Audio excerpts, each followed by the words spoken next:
민석은 여느 토요일처럼 새벽 5시에 눈을 떴습니다. 창문 너머로 비치는 희미한 빛이 방 안을 부드럽게 채우고 있었어요. 베개에 머리를 깊이 파묻은 채 그는 잠시 눈을 감고 귀를 기울였습니다.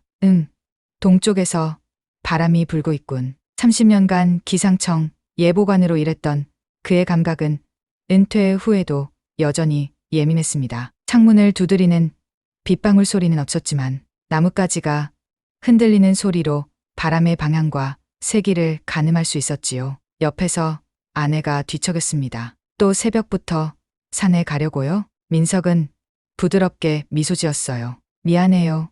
깨웠네. 오늘은 날씨가 정말 좋을 것 같아요. 산에 다녀와서 당신이 좋아하는 취나물 좀 캐올게요. 아내는 작게 웃으며 다시 이불을 끌어당겼습니다. 항상 그러면서 빈손으로 돌아오죠. 산에서 또 무슨 일에 홀려서 식물 채집은 잊어버리고. 맞는 말이었어요. 민석은 설악산을 오를 때마다 시간 가는 줄 모르고 자연을 관찰하느라 종종 약속을 잊곤 했습니다. 침대에서 일어나 창문을 열자 차가운 공기가 방 안으로 밀려들었습니다. 민석의 가슴이 환하게 열리는 느낌이었어요. 깊게 숨을 들이마시며 그는 오늘의 공기 상태를 확인했습니다. 습도는 70% 정도, 기온은 15도 정도?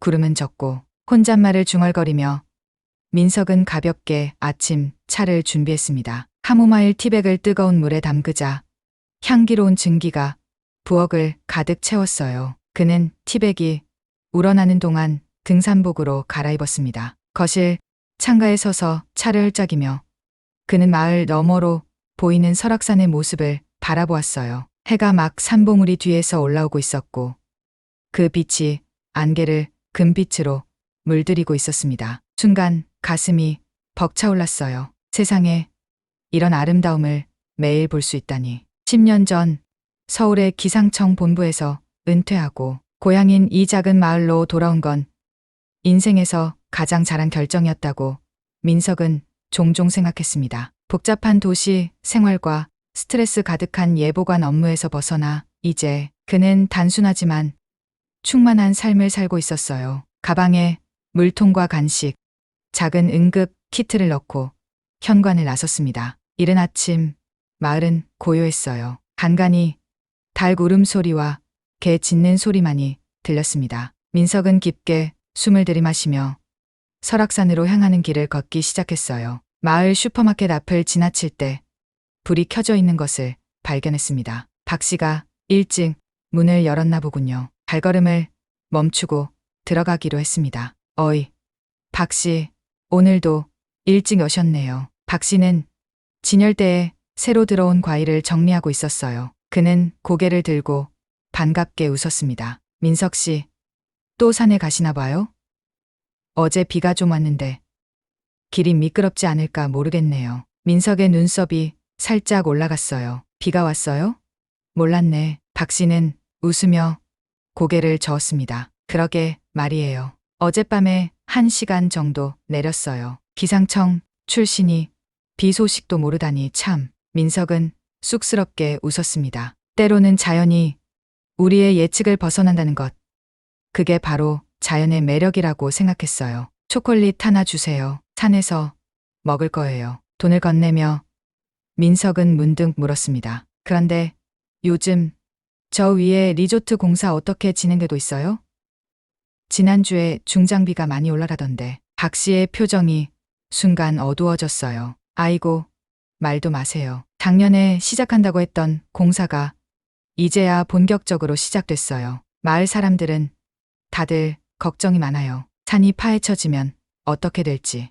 민석은 깊게 한숨을 내쉬었습니다. 가슴 한 구석이 무거워지는 느낌이었어요. 저도 걱정돼요. 지난달에 열린 주민설명회에서도 말했지만 설악산의 생태계는 생각보다 훨씬 취약해요. 특히 그 고도에서의 개발은. 목소리가 점점 작아졌습니다. 민석은 오랫동안 기후변화와 환경보호에 대해 목소리를 높여왔지만 종종 벽에 부딪히는 느낌을 받곤 했어요. 아무튼 박 씨가 초콜릿을 건네며 말했습니다. 오늘 산행 조심하세요. 비가 온 뒤라 길이 미끄러울 테니까요. 민석은 고개를 끄덕이며 슈퍼를 나왔습니다. 서악산으로 향하는 길은 서서히 경사가 높아졌고 그의 다리는 익숙한 리듬으로 움직였어요. 이 길은 그에게 너무나 친숙했습니다. 은퇴 후 매주 토요일마다 오르는 길이었으니까요. 숲으로 들어서자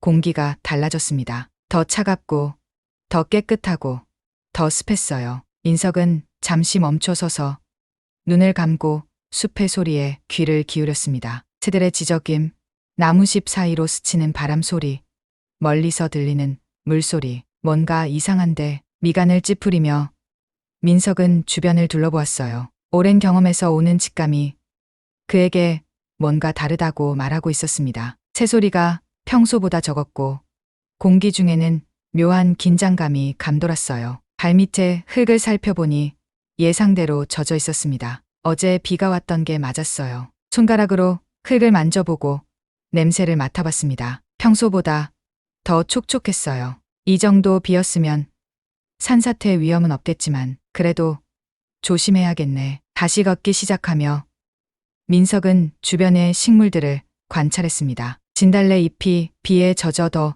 진한 초록색을 띠고 있었고 이끼는 생기를 되찾아 반짝이고 있었어요. 그는 문득 자신이 얼마나 행복한지 깨달았습니다. 30년 동안 컴퓨터와 기상 레이더 앞에서 일했던 그에게 이제 자연 속에서 보내는 이 시간은 그야말로 선물 같았어요. 사무실에서 폭풍을 예측하는 것과 실제 자연 속에서 그것을 경험하는 것은 완전히 달랐습니다. 기상학에서 배우지 못한 것들이 여기 있구나. 숲길을 따라 올라가며 민석은 몇 년 전 은퇴 직후의 기억을 떠올렸습니다. 처음에는 매일 아침 알람 소리에 깨지 않아도 된다는 사실이 너무 낯설었어요. 30년간의 습관을 바꾸는 것은 쉽지 않았지요. 하지만 이내 그는 새로운 리듬을 찾았습니다. 아침 산책, 마을 도서관에서의 독서, 지역 환경단체에서의 자원봉사, 그리고 무엇보다 설악산을 계절마다 다른 모습으로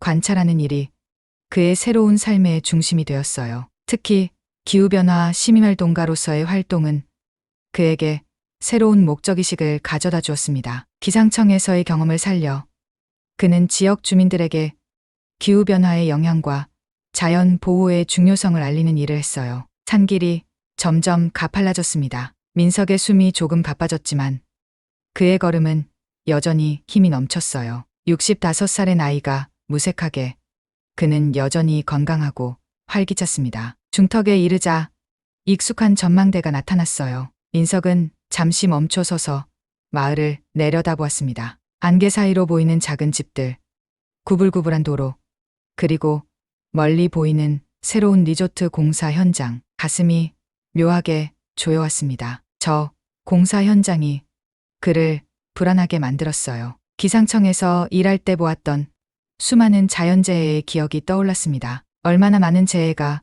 인간의 무분별한 개발에서 비롯되었는지. 괜찮을 거야. 민석은 자신에게 속삭였습니다. 우리가 지켜볼 거니까. 하지만 그의 마음 한 구석에는 여전히 불안함이 자리 잡고 있었어요. 마치 폭풍 전의 고요함처럼 그는 무언가가 다가오고 있다는 예감을 떨칠 수 없었습니다. 다시 발걸음을 옮기며 민석은 평소와 다른 길로 가보기로 했어요. 오늘따라 평소 가던 중턱 코스보다는 조금 더 높은 곳을 둘러보고 싶다는 충동이 들었습니다. 오늘은 새로운 것을 발견하는 날이 될지도 모르지. 미소를 지으며 민석은 설악산 깊은 곳을 향해 계속 올라갔습니다. 저 멀리서 흰 무언가가 숲 사이로 스쳐 지나가는 것이 보였지만 너무 빨리 사라져서 확인할 수 없었어요. 민석의 심장이 빠르게 뛰기 시작했습니다. 이상한 예감이 그를 감쌌어요. 뭔가 특별한 일이 일어날 것 같은 느낌이었습니다. 민석은 익숙한 중턱 코스로 접어들었습니다. 아침 햇살이 나뭇가지 사이로 스며들어 금빛 줄기를 만들고 있었어요. 발밑에서는 어제 내린 비로 축축해진 낙엽들이 부드럽게 밟혔습니다. 이 길은 몇 번을 와도 좋구나. 깊은 숨을 들이마시며 그는 미소 지었어요. 공기 중에 가득한 목련 향기와 이끼, 냄새가 그를 편안하게 만들었습니다. 그러나 갑자기 주변이 조용해졌어요. 새소리가 뚝 끊겼습니다. 민석은 걸음을 멈추고 귀를 기울였습니다. 이상했어요. 평소라면 이 시간대에 온갖 새들의 지저귀이 가득해야 하는데 순간 모든 감각이 예민해졌습니다. 기상청에서 일할 때처럼 그의 본능이 무언가 경고하고 있었어요. 몇 걸음 더 나아가자 좁은 산길 위에 무언가가 보였습니다. 처음에는 안개인 줄 알았어요. 하지만 점점 가까워지자 그것의 형체가 드러났습니다. 흰 노루였어요. 완전한 순백색에 민석은 숨을 멈췄습니다. 손에 땀이 배었어요. 서악산에서 평생을 살았지만 흰 노루는 처음 보는 광경이었습니다. 설마 그는 속삭이듯 말했어요. 어린 시절 할머니에게 들었던 이야기가 떠올랐습니다. 산신령의 전령이라는 흰 동물들에 관한 이야기. 노루는 미동도 하지 않고 그를 바라보고 있었어요. 보통의 노루라면 사람을 보는 순간 도망갔을 텐데 이 노루는 그렇지 않았습니다. 그저 그 자리에 서서 길을 완전히 막고 있었어요. 괜찮아.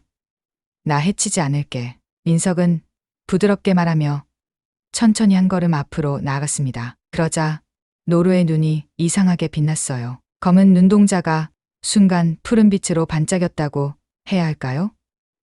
민석은 자신의 눈을 의심했습니다. 뭐지? 가슴이 쿵쾅거렸어요. 이건 분명 평범한 상황이 아니었습니다. 노루가 그를 향해 고개를 살짝 기울였어요. 마치 따라오지 마 라고 말하는 것 같았습니다. 민석은 다시 한 걸음 더 다가갔어요. 노루는 여전히 미동도 없이 서 있었습니다. 단지 그 눈빛만이 점점 더 강렬해져 갔어요. 비켜줄 수 있을까?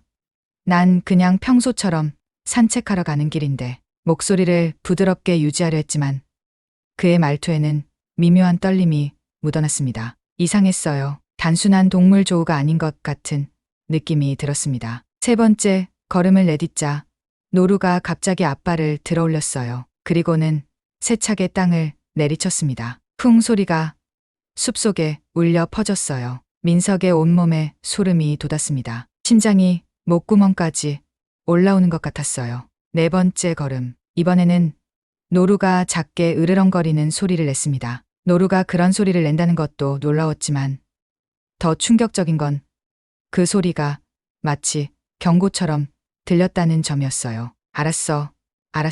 내가 물러날게. 민석은 천천히 뒤로 물러났습니다. 평생 처음으로 그는 익숙한 산행 코스를 포기하기로 했어요. 30년 동안 기상 예보를 해온 사람으로서 그는 자연의 신호를 무시하는 법을 배우지 않았습니다. 다른 길로 갈게. 그가 한 걸음 물러서자 노루의 자세가 조금 풀어졌어요. 두 걸음 물러서자 노루의 눈빛이 부드러워졌습니다. 세 걸음 물러서자 노루가 고개를 돌려 산 위쪽을 바라보았어요. 민석은 천천히 왔던 길을 되돌아가기 시작했습니다. 가슴이 묘하게 조여왔어요. 뭔가 중요한 일이 벌어지고 있다는 느낌이 그를 떠나지 않았습니다. 갈림길에 도착해서 그는 잠시 망설였어요. 오른쪽은 그가 항상 가던 중턱 코스였고 왼쪽은 좀 더 가파르고 덜 다듬어진 길이었습니다. 오늘은 왼쪽으로 가보자. 결정을 내리고 왼쪽 길로 접어들었지만 그의 마음은 여전히 흰 노루에게 가 있었어요. 발걸음이 무거웠습니다. 뭔가를 놓친 것 같은 느낌, 혹은 뭔가 중요한 일이 일어날 것 같은 예감이 그를 괴롭혔어요. 이런 건 처음이네. 30년간 기상 예보를 하면서 그는 많은 자연 현상을 분석하고 예측해왔습니다. 태풍, 폭우, 가뭄. 하지만 오늘 그가 느낀 이 기이한 감각은 그 어떤 기상 레이더도 포착할 수 없는 종류의 것이었어요. 왼쪽 길은 생각보다 훨씬 가파르고 울퉁불퉁했습니다. 발밑의 돌들이 미끄러웠고 길은 이끼로 덮여 있었어요. 어제 내린 비 때문에 더욱 조심해야 했습니다. 한 걸음 올라가며 민석은 주변 환경을 관찰했어요. 직업적 습관이었습니다. 그리고 곧 이상한 점을 발견했습니다. 이 나무들 왜 이렇게 기울어져 있지? 그는 왼쪽 비탈에 늘어선 소나무들을 유심히 살펴보았어요. 여러 나무들이 모두 같은 방향으로 약간씩 기울어져 있었습니다. 마치 무언가가 산의 한쪽을 서서히 밀어내고 있는 것처럼. 또한 곳곳에서 이상한 균열도 발견했어요. 산길 옆 바위에 생긴 새로운 금이었습니다. 민석의 눈썹이 찌푸려졌어요. 이런 건 보통 산사태의 전조 증상이었습니다. 그가 기상청에서 배웠던 것들이 하나둘 떠올랐어요. 비가 많이 온 후 집안이 약해진 상태에서 진동이나 충격이 가해지면 그는 멈춰 섰습니다. 심장이 빠르게 뛰기 시작했어요. 공사 현장이 떠올랐습니다. 리조트 건설을 위해 중장비들이 산을 파헤치고 있었지요. 설마 불안감이 가슴을 조여왔습니다. 계속 올라가야 할지 아니면 내려가야 할지 망설였어요. 그때 위쪽에서 누군가가 내려오는 소리가 들렸습니다. 안녕하세요. 선명한 오렌지색 재킷을 입은 젊은 여성이 그에게 손을 흔들었어요. 그녀의 가방에는 지질학 연구소 로고가 달려 있었습니다. 안녕하세요. 이쪽으로 자주 다니시나요? 민석이 물었어요. 여자는 고개를 끄덕였습니다. 네. 저는 김서윤이라고 해요. 국립지질연구소에서 일하고 있어요. 요즘 이 일대의 집안 상태를 조사하고 있거든요. 민석의 눈이 커졌습니다. 그녀의 말이 그의 불안감을 증폭시켰어요. 저는 민석이라고 합니다. 은퇴한 기상청 예보관이에요. 혹시 이 주변 상태가 안 좋은가요? 서윤은 잠시 망설이다가 낮은 목소리로 대답했습니다. 솔직히 말씀드리자면 걱정되는 부분이 몇 가지 있어요. 저기 리조트 공사장 주변 집안이 생각보다 훨씬 불안정해요. 게다가 어제 내린 비로 상황이 더 악화됐고요. 민석의 가슴이 철렁 내려앉았어요. 불길한 예감이 현실이 되어가고 있었습니다. 제가 항상 다니던 중턱 코스는 어때요? 거기도 위험한가요? 서윤의 얼굴이 심각해졌습니다. 사실 그 코스 바로 위쪽을 집중적으로 조사하고 있어요. 공사장에서 가까운 지역이라. 그녀는 말끝을 흐렸어요. 하지만 그 말만으로도 충분했습니다. 민석은 오늘 평소 코스로 가지 않은 것이 얼마나 다행인지 새삼 깨달았어요. 그런데 오늘 이상한 일이 있었어요. 민석이 입을 열었습니다. 흰 노루 이야기를 해야 할지 망설였지만 왠지 모르게 그녀에게 말하고 싶었어요. 중턱 코스로 올라가려는데 길을 막고 선 흰 노루를 봤어요. 완전히 하얀색이었죠. 그리고 이상하게도 도망가지 않고 계속 길을 막더라고요. 서윤의 눈이 동그래졌습니다. 흰 노루요? 이 지역에서? 그녀가 놀란 목소리로 물었어요. 민석은 고개를 끄덕였습니다. 네, 저도 처음 봤어요. 그리고 그 눈빛이 뭐랄까 마치 뭔가 말하려는 것 같았어요. 서윤은 잠시 생각에 잠겼다가 조심스럽게 말했습니다. 제 할머니가 항상 말씀하셨어요. 이 지역에선 흰 동물이 나타나면 재앙의 전조라고요. 미신이라고 생각했지만 두 사람 사이에 묘한 침묵이 흘렀어요. 민석은 어렸을 때 들었던 할머니의 이야기를 떠올렸습니다. 흰 노루는 산신령의 심부름꾼이라는 이야기였어요. 그럼 그 노루가 저를 구한 걸까요? 위험한 길로 가지 말라고 경고한 건가요? 목소리가 떨렸습니다. 말로 표현할 수 없는 감정이 가슴을 메웠어요. 두려움과 경외감이 뒤섞인 이상한 느낌이었습니다. 서윤은 대답 대신 한숨을 내쉬었어요. 과학자로서 그런 말씀을 드리기 어렵지만 때로는 우리가 이해할 수 없는 일들이 있는 것 같아요. 그녀는 조심스럽게 민석의 어깨를 두드렸습니다. 어쨌든 오늘은 이 코스로 오신 게 다행이에요. 저희 팀은 오늘 중턱 코스 주변을 점검하고 있으니까요. 혹시 위험 징후가 보이면 바로 통제할 거예요. 민석은 고개를 끄덕였지만 그의 마음은 여전히 흰 노루에게 가 있었어요. 그 신비로운 만남이 단순한 우연이 아니라는 확신이 그를 사로잡았습니다. 조심해서 내려가세요. 민석 씨. 날씨가 변할 것 같아요. 서윤이 하늘을 올려다보며 말했어요. 민석도 함께 하늘을 올려다봤습니다. 멀리서 먹구름이 다가오고 있었어요. 당신도 조심하세요. 그리고 고마워요. 민석은 서윤과 헤어진 후 생각에 잠긴 채 산을 내려가기 시작했습니다. 온 산이 그에게 뭔가를 말하려는 것만 같았어요. 나무들의 속삭임, 바위들의 침묵, 그리고 흰 노루의 경고. 발걸음은 무거웠지만 가슴 속에서는 이상한 긴장감이 느껴졌습니다. 마치 오늘이 그의 인생에서 중요한 전환점이 될 것 같은 예감이 들었어요. 산을 내려오는 내내 민석의 머릿속에는 하나의 질문이 맴돌았습니다. 그 흰 노루는 대체 무엇을 말하려 했을까? 민석은 무거운 발걸음으로 산을 내려왔습니다. 머릿속은 여전히 흰 노루와의 기이한 만남으로 가득 차 있었어요. 평생 설악산을 오르내렸지만 오늘만큼 혼란스러웠던 적은 없었습니다. 마을로 내려오는 길, 그는 문득 허기를 느꼈어요. 아침부터 초콜릿 한 조각 외에는 아무것도 먹지 않았으니까요. 산 아래 오래된 산촌 식당이 눈에 들어왔습니다. 산촌 식당이라는 낡은 간판 아래 빨간 테이블보가 깔린 작은 식당이었어요. 민석은 이곳에 메밀국수를 좋아했습니다. 문을 열자 따뜻한 공기가 그를 반겼어요. 식당 안은 조용했습니다. 단 한 명의 손님도 없었어요. 어서 오세요. 구석에서 최할아버지의 목소리가 들렸습니다. 80이 넘은 그는 이 마을에서 가장 오래 살아온 어르신이었어요. 늘 식당 구석에 앉아 신문을 읽거나 텔레비전을 보곤 했죠. 안녕하세요, 할아버지. 메밀국수 한 그릇 부탁드립니다. 민석이 최 할아버지 건너편에 앉으며 말했습니다. 주인 아주머니가 고개를 끄덕이고 주방으로 향했어요. 최 할아버지는 안경 너머로 민석을 유심히 바라보았습니다. 산에 다녀왔나 보군. 근데 얼굴이 왜 그래? 뭐 좋지 않은 일이라도 있었나? 민석은 깜짝 놀랐어요. 자신의 얼굴이 그렇게 감정을 드러내고 있었나 싶었습니다. 아, 예.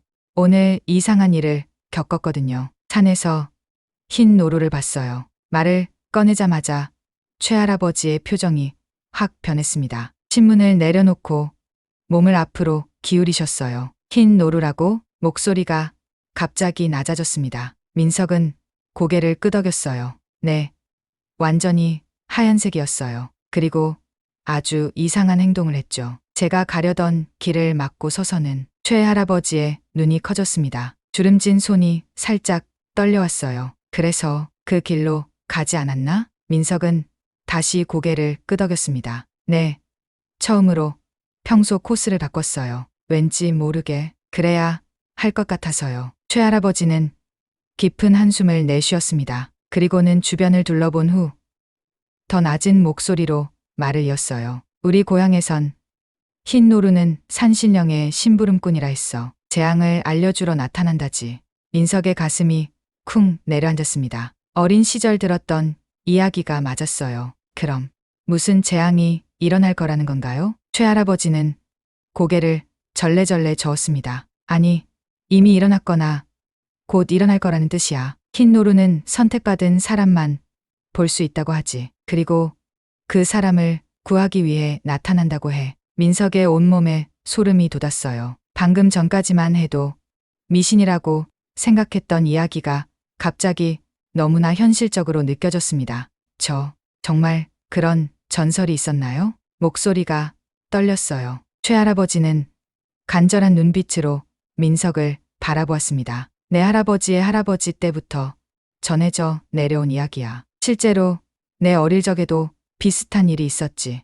마을 사람 하나가 흰 노루를 보고 산에 안 갔는데 그날 큰 산사태가 났다더라. 메밀국수가 나왔지만 민석은 이미 식욕을 잃어버렸어요. 손이 떨려왔습니다. 그럼 지금 산에서 뭔가 위험한 일이 벌어지고 있을까요? 최할아버지는 창밖을 바라보며 천천히 말했어요. 요즘 그 리조트 공사장에서 산을 너무 많이 파헤치고 있어. 오래 산에서 살다 보면 알게 되지.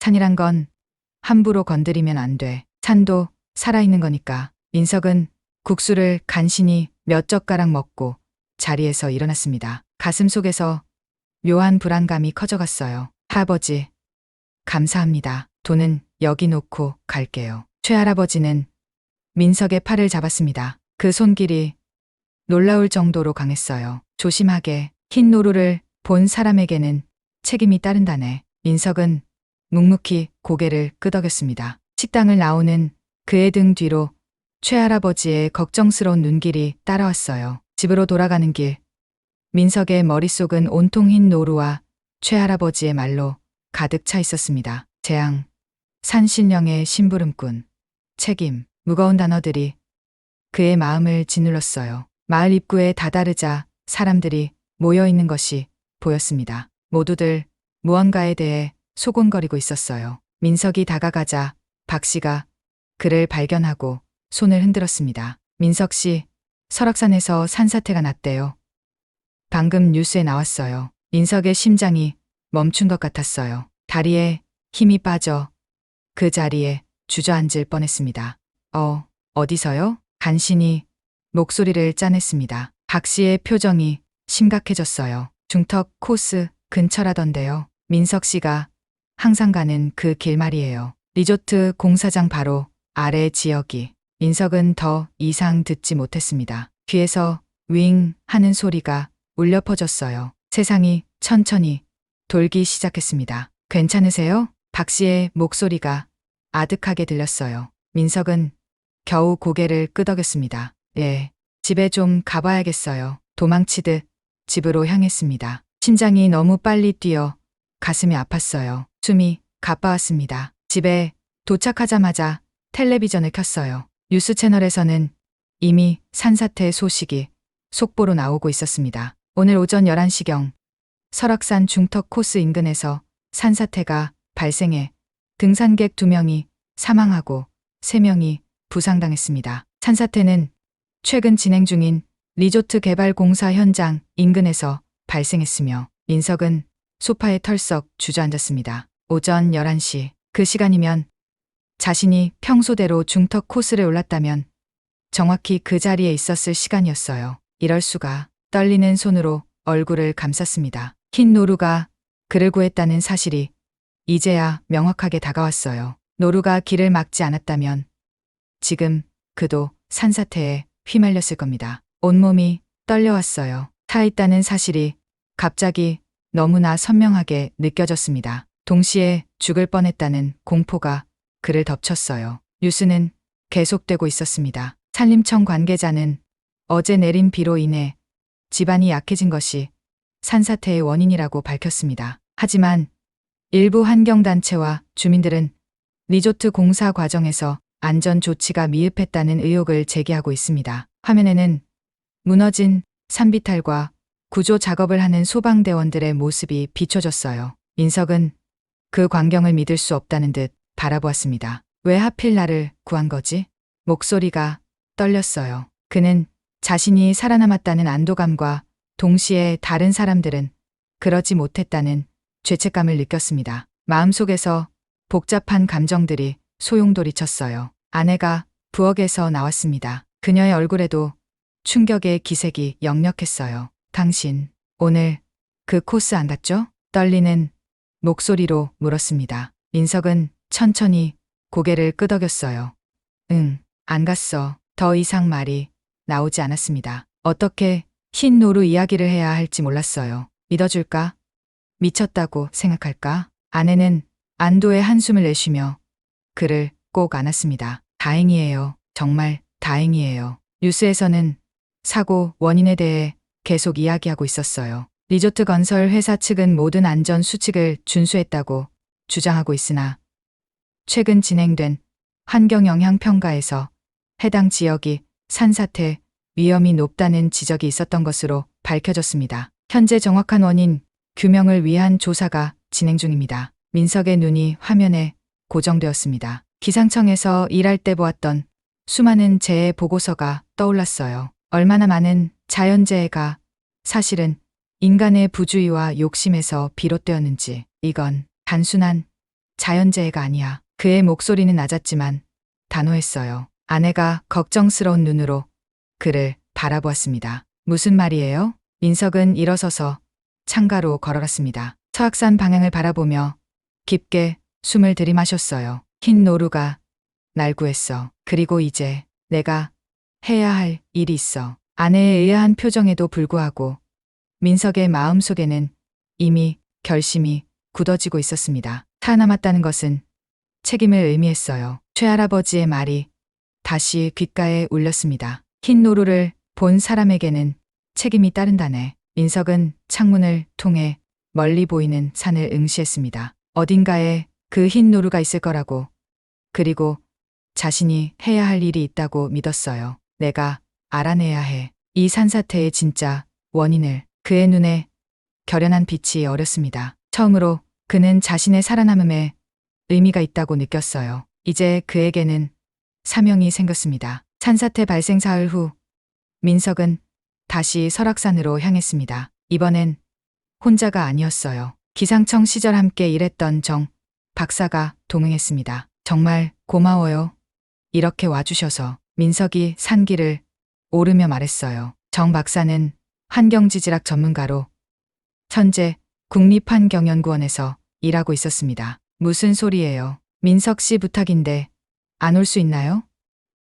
게다가 이건 정말 중요한 일이잖아요. 정 박사의 목소리에는 진지함이 묻어났어요. 두 사람은 산사태 발생 지역 근처까지 올라왔습니다. 현장은 이미 통제선이 쳐져 있었고 조사관들이 분주히 움직이고 있었어요. 민석은 잠시 멈춰서서 사고 현장을 바라보았습니다. 가슴이 무겁게 가라앉았어요. 거대한 흙더미가 산길을 덮친 흔적이 생생했습니다. 여기서 두 사람이 목숨을 잃었군요. 목소리가 떨렸습니다. 정 박사도 묵묵히 고개를 끄덕였어요. 잠시 희생자를 위해 묵념을 한 후 두 사람은 흰 노루를 만났던 장소로 향했습니다. 여기에요. 제가 흰 노루를 만난 곳. 민석이 멈춰 선 곳은 산사태 지점에서 약 200m 떨어진 곳이었어요. 그는 주변을 유심히 살펴보기 시작했습니다. 노루가 어떻게 행동했는지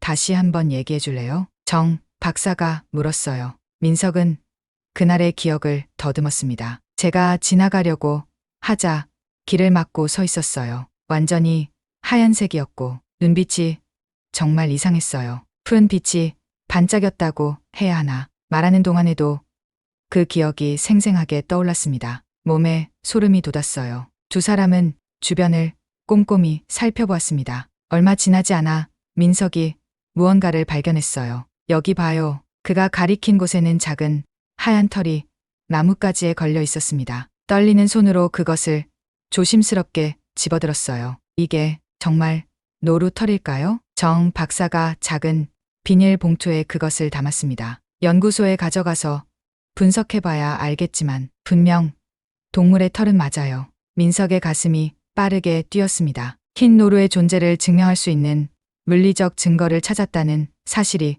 그를 흥분시켰어요. 두 사람은 계속해서 주변을 탐색했습니다. 그러다 민석이 갑자기 멈춰섰어요. 저기 좀 봐요. 그가 가리킨 곳은 산사태가 발생한 곳 위쪽 리조트 공사 현장 방향이었습니다. 나무들 사이로 거대한 파이프와 배수로의 흔적이 보였어요. 이건 배수로인데? 정 박사의 눈이 커졌습니다. 그것도 규정에 맞지 않게 설치된 것 같군요. 이런 경사에 이런 식으로 배수로를 설치하면. 말을 끝맺지 못했지만 두 사람 모두 그 의미를 알았어요. 폭우가 내렸을 때 물이 한꺼번에 쏟아져 내려와 산비탈을 위험하게 할 수 있었습니다. 사진을 찍어둘게요. 정 박사가 카메라를 꺼냈습니다. 민석은 주변을 더 살펴보았어요. 그의 눈에 공사 현장에서 흘러내린 것으로 보이는 시멘트 찌꺼기와 건축 폐기물들이 들어왔습니다. 이것 좀 봐요. 이건 명백한 불법 폐기물 투기예요. 목소리가 떨렸습니다. 분노가 치밀어 올랐어요. 사람들의 안전을 무시한 채 이윤만을 추구한 개발업자들을 향한 분노였습니다. 이것들을 모두 증거로 수집해야겠어요. 정 박사가 말했습니다. 그의 표정도 심각했어요. 2시간 동안 현장을 조사한 후 두 사람은 마을로 내려왔습니다. 민석의 집에 모여 앞으로의 계획을 논의했어요. 우선 수집한 증거들을 분석해야 해요. 그리고 기상 데이터와 연계해서 정확히 무슨 일이 있었는지 파악해야죠. 정 박사가 테이블 위에 노트북을 펼치며 말했습니다. 민석은 고개를 끄덕였어요. 제가 기상청에 아직 친구들이 있어요. 산사태 당일과 그 전날의 기상 데이터를 요청해 볼게요. 민석은 전화기를 들었습니다. 30년간 쌓아온 인맥이 빛을 발하는 순간이었어요. 몇 번의 통화 끝에 그는 필요한 데이터를 이메일로 받기로 했습니다. 그리고 서윤 씨에게도 연락해 볼게요. 그 지질학자가 도움을 줄 수 있을 거예요. 정 박사가 고개를 끄덕였어요. 좋은 생각이에요. 다양한 전문가들의 의견이 필요한 상황이니까요. 그날 저녁 민석의 집은 작은 회의실로 변했습니다. 서윤이 참석했고 지역 환경단체에서 활동하는 윤 대표도 함께했어요. 노트북 화면에는 날카로운 그래프와 수치들이 가득했습니다. 이 데이터를 보면 정 박사가 화면을 가리키며 말했어요. 산사태 직전 48시간 동안의 강수량은 심각한 산사태를 일으킬 정도는 아니었습니다. 집안이 완전히 포화될 만큼의 양이 아니었거든요. 서윤이 고개를 끄덕였습니다. 저희 조사 결과도 비슷해요. 문제는 리조트 공사 과정에서 산의 자연 배수로가 훼손되었다는 거죠. 그리고 우리가 발견한 임시 배수로는 표준 규격에도 맞지 않았어요. 윤 대표의 표정이 어두워졌습니다. 우리가 몇 달 전부터 그 공사의 문제점을 지적했는데 아무도 귀 기울이지 않았어요. 민석은 깊은 한숨을 내쉬었습니다. 마음이 무거웠어요. 하지만 동시에 어떤 강한 결의가 그 안에서 자라나고 있었습니다. 이제 우리에게 증거가 있어요. 이건 단순한 자연재해가 아니라 인재였다는 증거가. 그의 목소리는 낮았지만 단호했어요. 모두가 그를 바라보았습니다. 그럼 어떻게 할 계획이세요? 서윤이 물었어요. 민석은 천천히 고개를 들었습니다. 언론에 알리고 관련 당국에 공식 조사를 요청할 거예요. 그리고 마을 주민들과 함께 리조트 공사 중단을 요구하는 운동을 시작할 겁니다.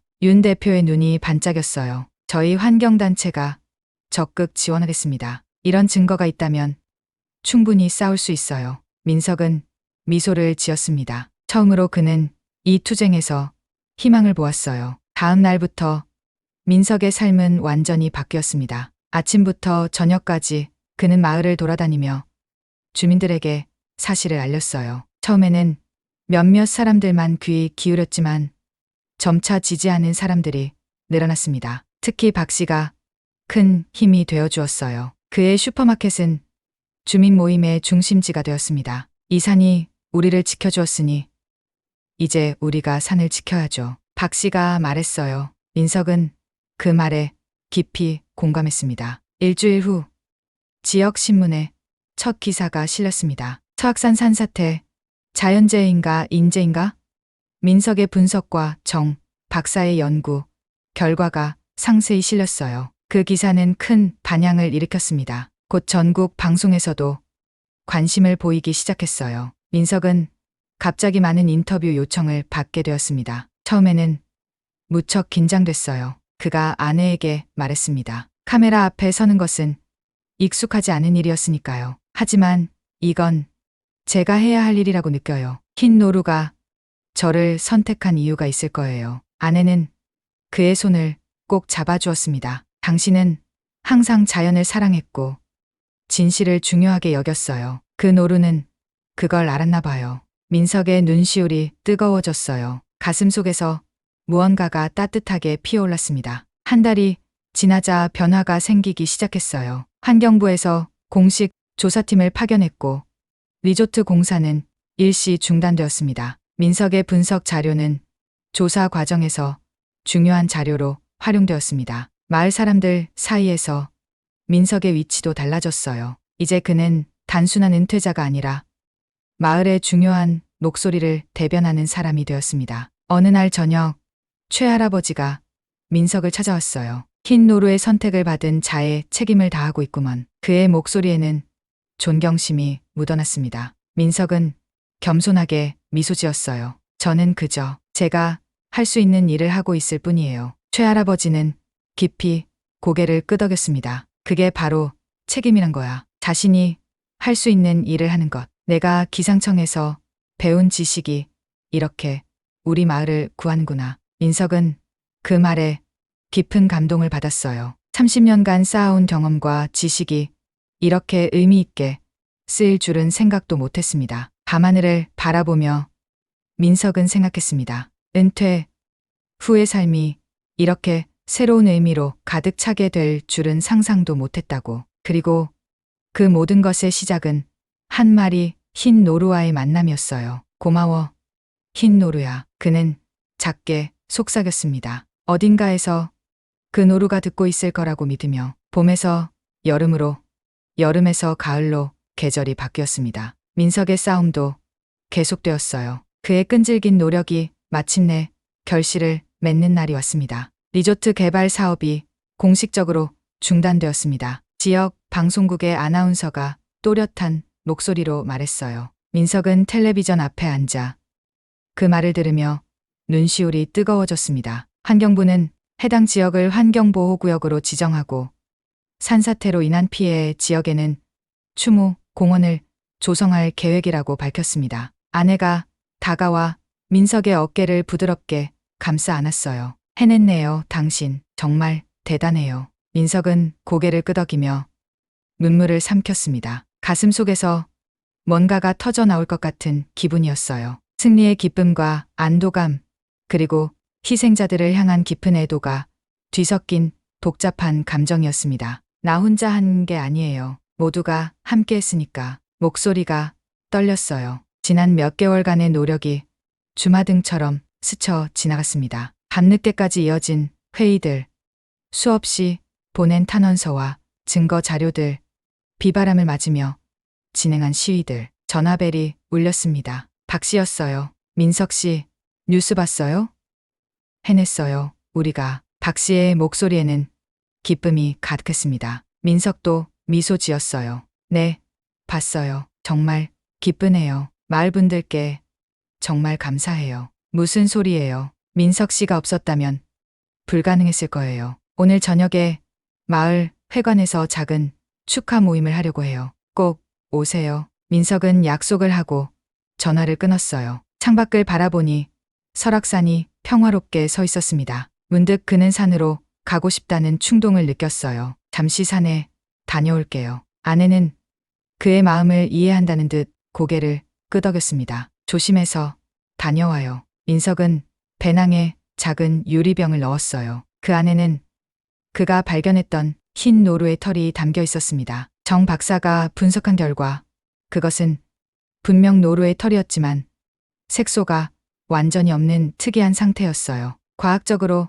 설명하기 어려운 샘플이라고 했습니다. 가을이 깊어가는 설악산은 붉고 노란 단풍으로 물들어 있었어요. 민석은 몇 달 전 흰 노루를 만났던 그 길을 다시 올랐습니다. 가슴이 두근거렸어요. 중턱에 도착하자 산사태 현장이 보였습니다. 이제 그곳은 깔끔하게 정리되어 있었어요. 임시로 세워진 작은 추모석에는 희생자들의 이름과 함께 자연을 존중하며 공존하는 삶을 위하여라는 글귀가 새겨져 있었습니다. 민석은 추모석 앞에 서서 묵념했어요. 목이 메었습니다. 그들을 구하지 못했다는 미안함이 여전히 그의 마음 한 구석을 차지하고 있었어요. 잠시 후 그는 흰 노루를 만났던 정확한 장소로 이동했습니다. 그 자리에 서자 온몸에 소름이 돋았어요. 마치 시간이 거꾸로 흐르는 것 같았습니다. 배낭에서 유리병을 꺼내 들었어요.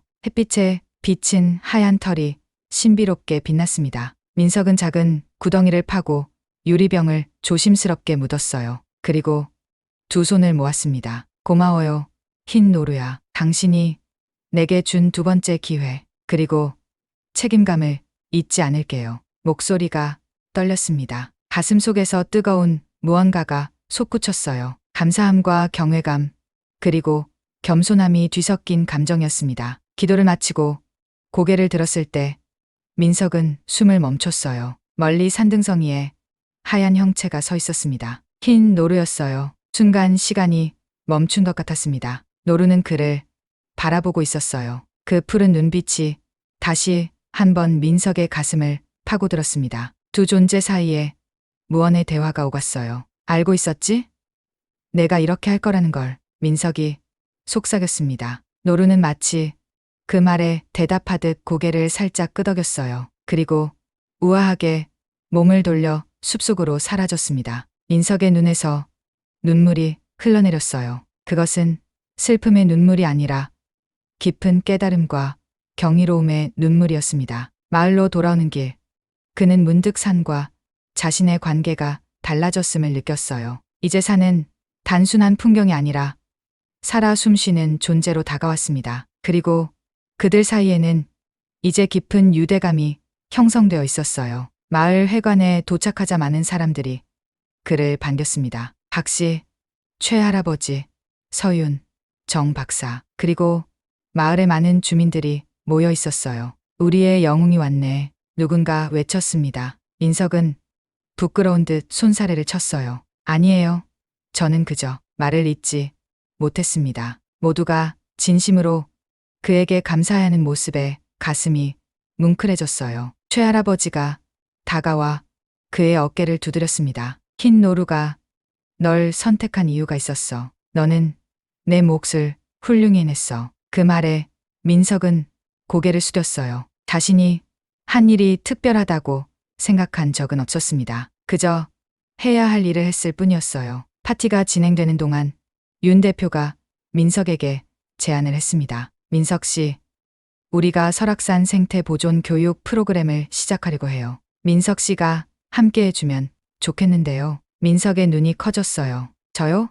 하지만 저는 교육자가 아닌데. 윤 대표는 미소 지었습니다. 민석 씨의 경험과 지식이 필요해요. 특히 기상 변화와 산의 생태계에 대한 이해는 민석 씨만한 전문가가 없잖아요. 민석은 잠시 생각에 잠겼어요. 자신의 지식을 다음 세대에게 전하는 일, 그것은 분명 의미 있는 일이었습니다. 좋아요. 기쁘게 참여할게요. 그렇게 민석의 삶에 또 다른 변화가 찾아왔습니다. 매주 2번 그는 지역 학교를 방문해 아이들에게 설악산의 자연과 기후 변화, 그리고 환경 보호의 중요성에 대해 가르쳤어요. 아이들은 특히 흰 노루 이야기를 좋아했습니다. 물론 민석은 그것을 교훈적인 이야기로 각색했지만 그 속에는 실제 경험의 진정성이 담겨 있었어요. 자연은 항상 우리에게 메시지를 보내고 있어요. 우리가 그것을 알아차리고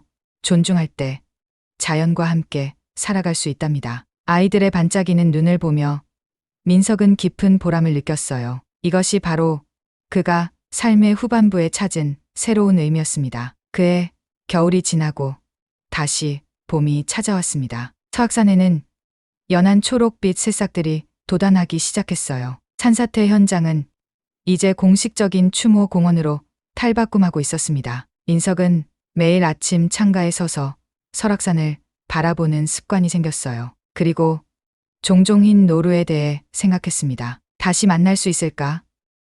그 신비로운 만남은 단 한 번의 기적이었을까? 어느 일은 봄날 아침, 민석은 평소보다 일찍 일어났습니다. 뭔가 이상한 느낌이 들었어요. 창문을 열자 차가운 새벽 공기가 그의 얼굴을 스쳤습니다. 그때였어요. 집 앞 정원에 안개 속에서 하얀 형체가 나타났습니다. 흰 노루였어요. 민석의 심장이 빠르게 뛰기 시작했습니다. 노루는 그를 바라보며 고요히 서 있었어요. 그 눈빛은 여전히 깊고 신비로웠습니다. 민석은 숨을 죽인 채 그 순간을 음미했어요. 몇 초 후 노루는 우아하게 몸을 돌려 안개 속으로 사라졌습니다. 하지만 이번에는 민석의 가슴에 두려움이 아닌 평화가 찾아왔어요. 그는 미소 지었습니다. 이제 그는 알았어요. 흰 노루는 단순한 경고의 전령이 아니라 그의 인생에 새로운 길을